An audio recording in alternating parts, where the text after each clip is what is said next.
Skeleton Racing. Outer Edge Danger Zone Lesson 10. I couldn't miss the games, said Alex Comber. I had to compete. I had to win a medal. Comber knew that everyone in Great Britain was counting on her. After all, she was placed at number 1 in the world. The whole of Britain would have said that I was a failure if I'd come back with nothing. Comber was competing in the 2002 Winter Olympic Games in Park City, Utah. The British don't win many medals in winter sports. That's why they were excited to have Comber on their team. They knew she had the skill and drive to win a gold medal. There was just one problem. Comber had broken her arm in a training run 2 weeks before the games opened. She could tell the arm was broken because the pain was tremendous, but she didn't say a word.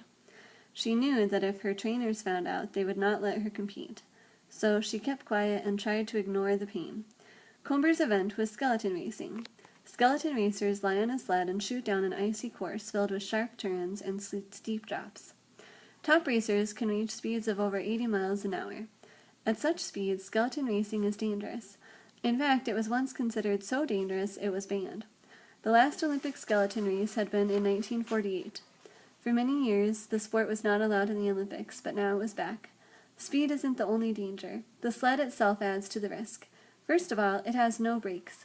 The sled stops only when the course ends or when the racer crashes. And there are plenty of crashes. I know a lot of people watch the sport to wait for the crashes, said Comber. I don't mind that.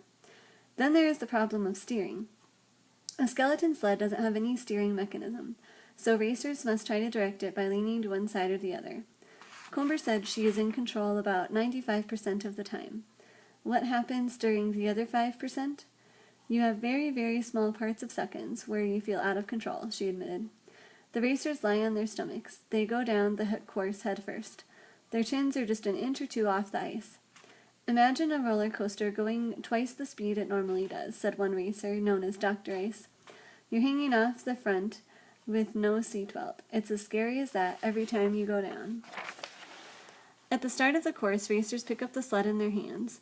Then they run up to the starting line and plop themselves down on the sled. Tristan Gale said it's like tying yourself to an airplane wing. But then Gale suggested that everyone should try it at least once in his or her lifetime. There's nothing like this, like skeleton, in real life, she said. After you finish, your eyebrows are huge.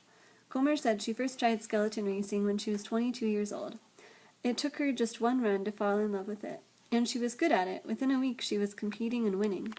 Now she was off to the Olympics. Comber's arm still hurt a lot, but her biggest concern was the weather. On February 20, the day of the big race, it was snowing.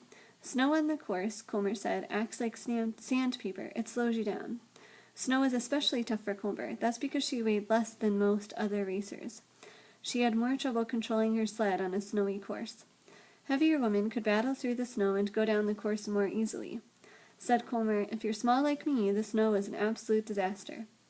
Andreas Schmid, Comber's coach, said, we knew the bad weather would be a factor against her. But Alex is such a fearless rider. We still had confidence in her.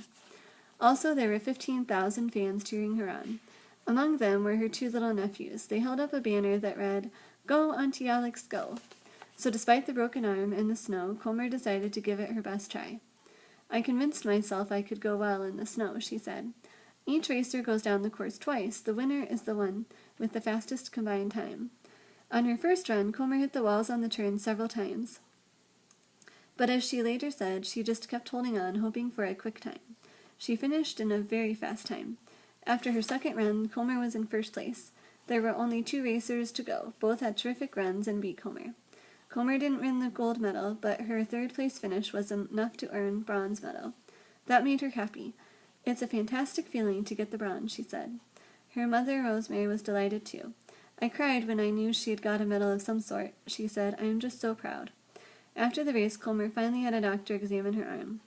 The break was a bad one. By continuing to use her arm, Comber had made it worse. It would now take a long time to heal.